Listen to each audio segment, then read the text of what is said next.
Bonjour à tous.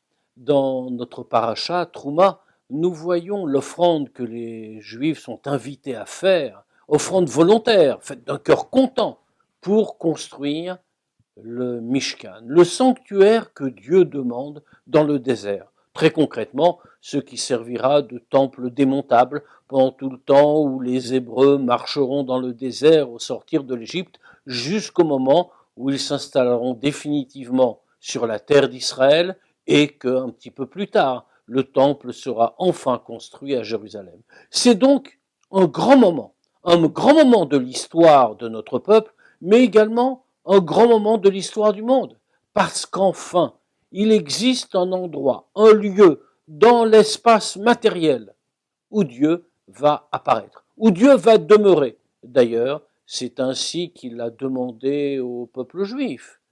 Vasuli Migdash, Veshachanti Betocham, faites pour moi un sanctuaire, et j'y résiderai, je résiderai parmi eux. Autrement dit, le sanctuaire, le Mishkan, est véritablement la demeure de Dieu. Évidemment, une question se pose. Mais comment faire une demeure pour Dieu? Ne l'oublions pas, cette question-là a même été portée par le roi Salomon lui-même, lorsqu'il inaugure le premier temple à Jérusalem, celui qu'il a lui-même construit. Il a cette phrase fabuleuse: tu remplis le ciel et le ciel du ciel, et c'est cette maison-là qui te contiendrait. Mais oui, le ciel ne contient pas Dieu, dit le roi Salomon. Il n'en est pas capable, il est limité. Et comment une simple maison de pierre, d'éléments matériels, pourrait le faire? Et pourtant, c'est la volonté de Dieu. La volonté de Dieu, avoir une demeure ici-bas dans le monde matériel, et précisément une demeure faite de choses matérielles, puisque il va falloir réaliser l'union, l'élévation mutuelle entre le matériel et le spirituel. Mais comment le faire? Essayons d'entrer dans les détails, de voir de quoi est constitué le Mishkan. Bien, les parois du Mishkan, ce qui en faisait les murs, étaient constituées de planches qui ressemblaient davantage à des poutres qu'à des planches réelles. Il s'agissait de bois de 5 mètres de haut et de 50 centimètres de côté.